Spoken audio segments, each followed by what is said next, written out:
Hello everyone. In this video we will discuss moment of inertia of solid cone. तो चलिए एक solid cone को बनाते हैं। तो ये एक solid cone है, इसका ये एक्सिस ऑफ रोटेशन है जिसके अबाउट हमको मोमेंट ऑफ इनर्शिया को फाइंड आउट करना है। और ये इसका बॉटम का रेडियस कैपिटल R है और हम एक एलिमेंट कंसीडर करते हैं बॉटम से y डिस्टेंस पे। तो ये जो एलिमेंट आएगा वो एक डिस्क आएगा जिसका रेडियस को हम x मान लेते हैं, ठीक है, और इसके हाइट को हम कैपिटल H मान लेते हैं। तो चलिए पहले एलिमेंट को समझते हैं। तो एलिमेंट जो हमारे पास आया है वो एक सॉलिड डिस्क है और इसका विड्थ जो हो जाएगा वो dy के बराबर होगा, क्योंकि इस डायरेक्शन में हमने y को वेरिएबल किया है। तो इसका विड्थ जो हो गया वो हो गया dy और इसका रेडियस जो है x है। तो इसका वॉल्यूम क्या होगा? तो वॉल्यूम हो जाएगा इसका पाई एक्स स्क्वायर इंटू dy हो जाएगा। इसका dm भी निकाल सकते हैं। तो dm निकालने के लिए सॉलिड कौन है तो मास पर यूनिट वॉल्यूम। तो वॉल्यूम ऑफ सॉलिड कौन होता है 1/3 into pi into r square into h, और एलिमेंट का वॉल्यूम है pi x square d y. तो ये हमको dm दे देगा, ठीक है। और यहाँ पर ये पाई और ये पाई कैंसिल हो जाएगा। तो इसको हम लिख सकते हैं अब 3m divided by r square into capital H into x square d y. ये एलिमेंट का मास हो गया। अगर हम x को सब्स्टिट्यूट करना चाहते हैं तो x को हम निकाल सकते हैं किससे? सिमिलर ट्रायंगल से।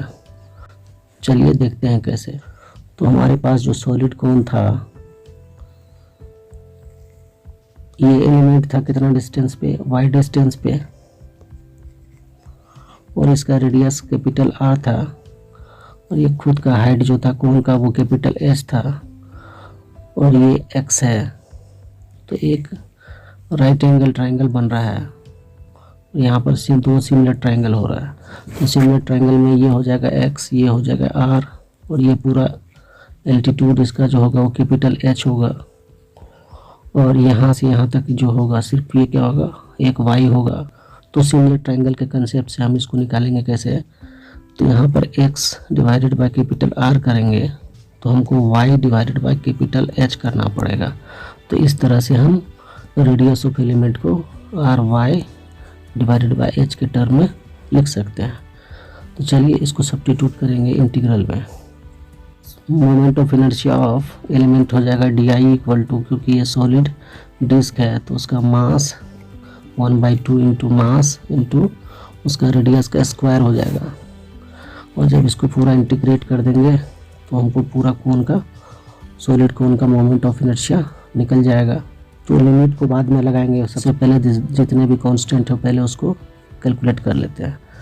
तो ये डी जो हो जाएगा हमको i, और यहाँ पर 1/2 इंटू डी, और डी हमारा कितना है 3m x square divided by r square into h, ये हमको dm है इंटू डी वाई, और बाहर में हमारा एक्स स्क्वायर है। तो ये जो कांस्टेंट टर्म है इसको पहले लिख लेते हैं बाहर। तो 3m 2r square into h, और यहाँ हो जाएगा x to the power 4 into d y. तो अब हम x को पुट कर देते हैं। तो अब हम x के जगह पर r y divided by h को पुट कर देते हैं। तो इसको लिखेंगे i इज इक्वल टू, अब लिखेंगे 3m divided by 2r square into h into integration of x। तो x हमारा है r y divided by capital H power 4 और डी वाई। तो r और h कांस्टेंट है तो ये निकल जाएगा बाहर। तो इसको अब लिख सकते हैं हम लोग 3m divided by 2r square into h into r to the power 4 divided by h to the power 4 into integration of y to the power 4 dy।